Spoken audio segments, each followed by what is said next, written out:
नमस्कार दोस्तों, शुरू करते हैं हमारा नेक्स्ट वीडियो नए टॉपिक के साथ में, अगले टॉपिक के साथ में। देखिए, लास्ट वीडियो में हमने देखा था कि हम डिबेंचर्स इशू करे थे हमने। तो डिबेंचर्स इशू करने में हम डिबेंचर्स किस किस तरीके से इशू कर सकते हैं वो वाली जनरल एंट्रीज आज देखेंगे, कौन कौन सी कंडीशन है। और जैसे शेयर कैपिटल वाले चैप्टर में भी देखा था, आप जो शेयर्स इशू कर रहे हैं वो आप एट पार इशू कर सकते हैं, एट प्रीमियम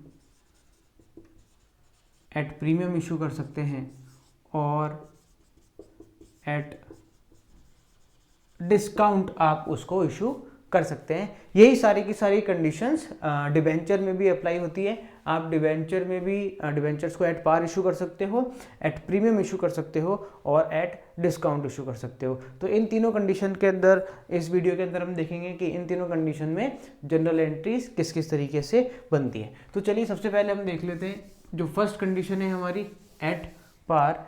इस एट पार पे जनरल एंट्री किस तरीके से बनेगी डिबेंचर्स में। तो देखिए,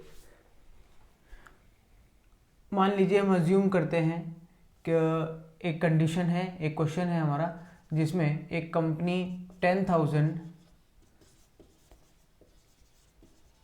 डिबेंचर्स इशू कर रही है 100 रुपीज़ वाले, और उस पर लिखा है कि company issue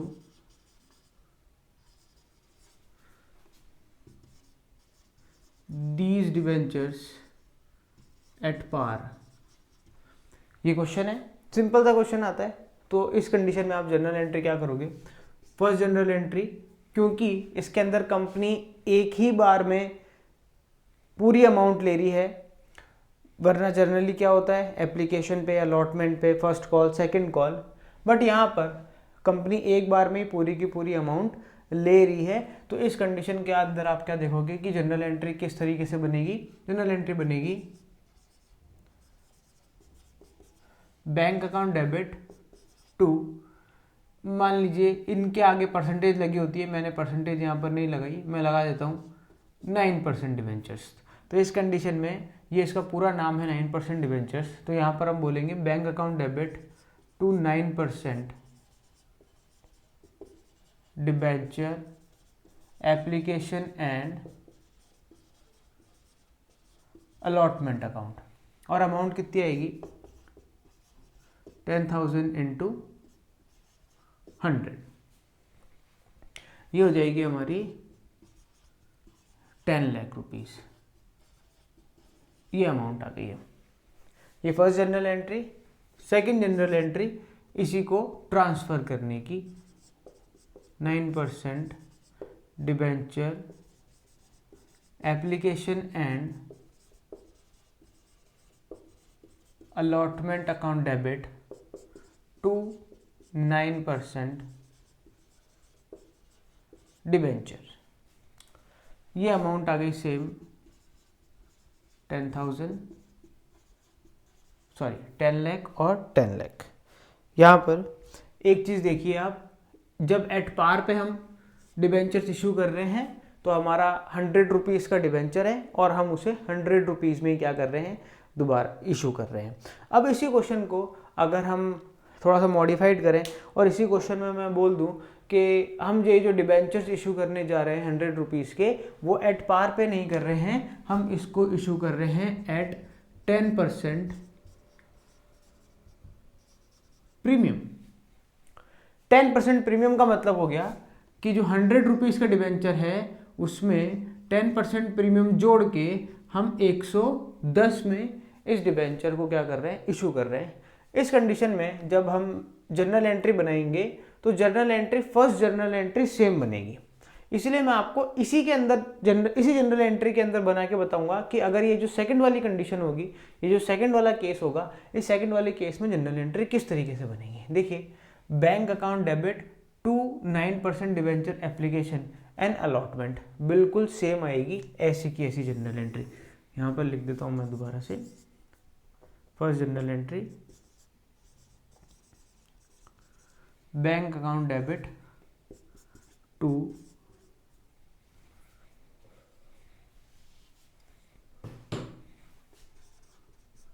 9% debenture application and allotment. Amount कैसे आएगी?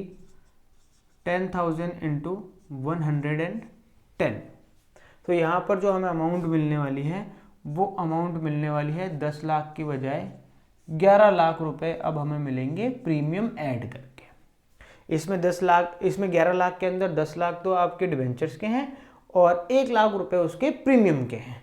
तो देखिए पहली जनरल एंट्री सेम है, ये और ये जनरल एंट्री बिल्कुल सेम है, बस अमाउंट में फर्क आ गया है। यहाँ पर एट पार करा था इसलिए 100 से इंटू करा और यहाँ पर प्रीमियम पे करा इसलिए इशू, तो इसलिए हमने इसको 110 से इंटू करा।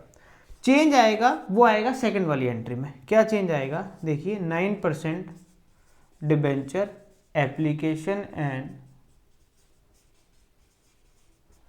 Allotment account debit.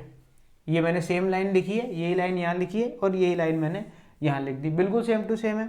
अब यहाँ पर आप देखिए कि जब भी हम प्रीमियम पे डिबेंचर इशू करते हैं तो जितने भी प्रॉफिट्स होते हैं, ये हमारे लिए क्या है? प्रॉफिट है, हमें ज़्यादा पैसे मिल रहे हैं ना। देखिए पहले यहाँ पर 10 लाख रुपए मिले थे, अब इसमें यहाँ पर कितने मिल रहे हैं? 11 लाख रुपए मिल रहे हैं, हमें ज़्यादा पैसे मिल रहे हैं। तो ये जो प्रीमियम मिलने वाला है एक तरीके से हमारे लिए क्या है? वो प्रॉफिट्स है, और प्रॉफिट्स को क्या करते हैं हम? क्रेडिट करते हैं। इसीलिए 9% debenture application and allotment account debit to security premium reserve account, यही एक नई चीज आई है, सिक्योरिटी प्रीमियम रिजर्व अकाउंट। इसके आगे की जनरल एंट्री हम वही करेंगे, टू 9% डिबेंचर अकाउंट। देखो ये जनरल एंट्री में 9% डिबेंचर एप्लीकेशन एंड अलॉटमेंट को मैंने डेबिट करा, यहां पर भी मैंने डेबिट कर दिया, और यहां पर टू 9% डिबेंचर्स को मैंने क्रेडिट करा, यहां पर भी टू 9% डिबेंचर्स को क्रेडिट कर दिया। जनरल एंट्री सेम है, बस मैंने बीच में क्या घुसा दिया? टू सिक्योरिटी प्रीमियम घुसा दिया, बस ठीक है। देखिए यहां पर 11 लाख से हमने क्रेडिट करा था 9% डिबेंचर एप्लीकेशन को, यहाँ पर हम 11 लाख से क्या कर देंगे? उसको वापस डेबिट कर देंगे। यहाँ पर देखिए सिक्योरिटी प्रीमियम रिजर्व में कितनी अमाउंट डालेंगे हम? कितने शेयर्स हैं? 10,000 शेयर्स हैं, इन पे कितना प्रीमियम है? 10 रुपये प्रीमियम है, तो इसका मतलब प्रीमियम के कितने हो गए? 1 लाख रुपए। और यहाँ पर हमारे पास में 10,000 डिबेंचर्स हैं और इसकी फेस वैल्यू कितनी है? 100 रुपीज़, तो ये आ जाएगा 10 लाख रुपीज़ आपके 9% डिबेंचर्स के। इस तरीके से मिला के टोटल जो एप्लीकेशन पे हमें 11 लाख रुपए मिले थे उसमें से 1 लाख रुपए तो थे प्रीमियम के और बाकी 10 लाख रुपए थे 9% डिबेंचर्स के। हमने इसको अलग अलग करके दिखा दिया, अब और कुछ भी नहीं हुआ है। ये सेकंड वाली कंडीशन खत्म हो जाती है आपकी जब आपका डिबेंचर आप किस में इशू कर रहे हो? एट प्रीमियम पे इशू कर रहे हो। अगर मैं क्वेश्चन में थोड़ा सा यहाँ पर बदलाव करूँ और थर्ड वाली कंडीशन भी आपको बता दूँ इसी के अंदर ही, तो थोड़ा सा चेंज करना पड़ेगा, या हम नया क्वेश्चन कर लेते हैं। यहाँ पर देखिए जर्नल एंट्री में हल्का सा बदलाव होगा। जिस तरीके से फर्स्ट जर्नल एंट्री इसकी और इसकी सेम है, उसी तरीके से first journal entry third condition की भी सेम रहने वाली है। थर्ड कंडीशन क्या है अपनी? थर्ड कंडीशन ये है कि मान लीजिए कितने डिबेंचर्स हैं? 20,000 डिबेंचर्स हैं, 9% वाले डिबेंचर्स, 100 रुपीज़ वाले, और हम इसे इशू कर रहे हैं एट 4% डिस्काउंट। हम इसे 4% डिस्काउंट पे इशू कर रहे हैं। इसका मतलब हमारा 100 रुपये का डिबेंचर हम 96 में इशू करने जा रहे हैं। अब इसकी जनरल एंट्री क्या बनेगी? देखिए फर्स्ट जनरल एंट्री सेम बनेगी बिल्कुल, bank account debit to 9% debenture application and allotment account, बिल्कुल सेम। ये भी वही थी, ये भी वही थी, और इसमें भी वही आएगी। मैं इसमें आपको करके बताता हूँ, बस आपको अमाउंट क्या करना पड़ेगा? इंटू क्या करना पड़ेगा? अमाउंट होएगा यहाँ पर 10,000 रुपीज़ इंटू जितने पैसे हमें मिले, हमें 96 ही मिलेंगे। जब हम मांगे 96 रहे तो हमें मिलने कितने वाले हैं? 96 मिलने वाले हैं। 20,000 लिखना है यहाँ पर। तो हमें टोटल अमाउंट यहाँ पर कितनी रिसीव होने वाली है? टोटल अमाउंट हमें रिसीव होगी यहाँ पर 19,20,000, 19,20,000, और यहाँ पर भी हम कितना करेंगे? 19,20,000 रुपीज़। फर्स्ट जनरल एंट्री बिल्कुल सेम है। मैं इसी जनरल एंट्री में आपको करके इसलिए बता रहा हूँ ताकि आपको ये ना लगे कि 3 अलग अलग कंडीशन की 3 अलग अलग जनरल एंट्री। नहीं, जनरल एंट्री सब सेम है, हमें सिर्फ अमाउंट देखनी है कि किस कंडीशन में हमें क्या अमाउंट फिल करनी है। पहले में 100 रुपये थे, हमने 100 रुपये मांगे तो इंटू करा 100 रुपये से। इसके अंदर हमारे 100 रुपए का डिबेंचर था, हमने मांगे कितने 110, तो इंटू करा 110 से। इस कंडीशन में हमारा 100 रुपए का डिबेंचर था और हम उस मांग कितने रहे 96, तो हम इंटू कितने करेंगे 96 से इंटू करेंगे। जो थर्ड जनरल एंट्री है, जो सेकंड जनरल एंट्री है, वो सेकंड जनरल एंट्री ही चेंज होगी। तो जो जनरल एंट्री चेंज हो रही है सिर्फ मैं आपको वो करके बताता हूं। यहां पे देखिए आधी जनरल एंट्री तो ये भी बिल्कुल सेम है, 9% debenture application and allotment account debit. देखिए यहां पर भी वही डेबिट करा, यहां पर भी वही डेबिट करा। ये हमारे लिए प्रॉफिट था सिक्योरिटी प्रीमियम रिजर्व, इसलिए हमने इसे क्रेडिट करा। जब हम डिस्काउंट पे इशू कर रहे हैं 100 रुपए का माल 96 में दोगे तो 4 रुपए का तो आपको लॉस ही हो रहा है ना।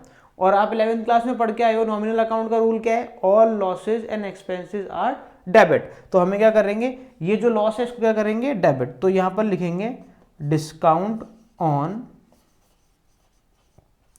इशू ऑफ डिबेंचर्स टू 9%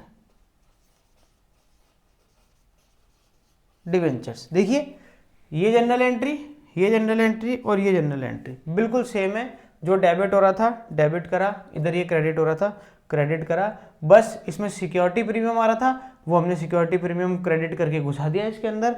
और इसके अंदर डिबेंचर्स आ रहा है तो वो डिबेंचर्स डेबिट करके ये डिबेंचर घुसा दिया है जनरल एंट्री के बीचों बीच, कोई दिक्कत नहीं। चलो आगे देखो, यहाँ पर आपने डिबेंचर एप्लीकेशन इस कंडीशन में आपने कितने से डेबिट करा था 19,20,000 से, तो यहाँ पर भी 19,20,000 से डेबिट हो जाएगा। अब डिस्काउंट कितना दिया आपने, डिस्काउंट दिया आपने 20,000 डिबेंचर्स पे 4 रुपीज़ का डिस्काउंट दिया। तो टोटल आपका डिस्काउंट कितना निकल के आ गया 80,000 रुपीज़ का डिस्काउंट आपने दे दिया। इस तरीके से जो आपके 9% डिबेंचर्स हैं वो कितने के हो गए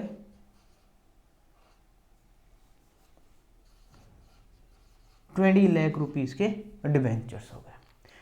आ रही बात समझ में? देखिए बहुत इजी है, 3 कंडीशन है, at par, at premium, at discount.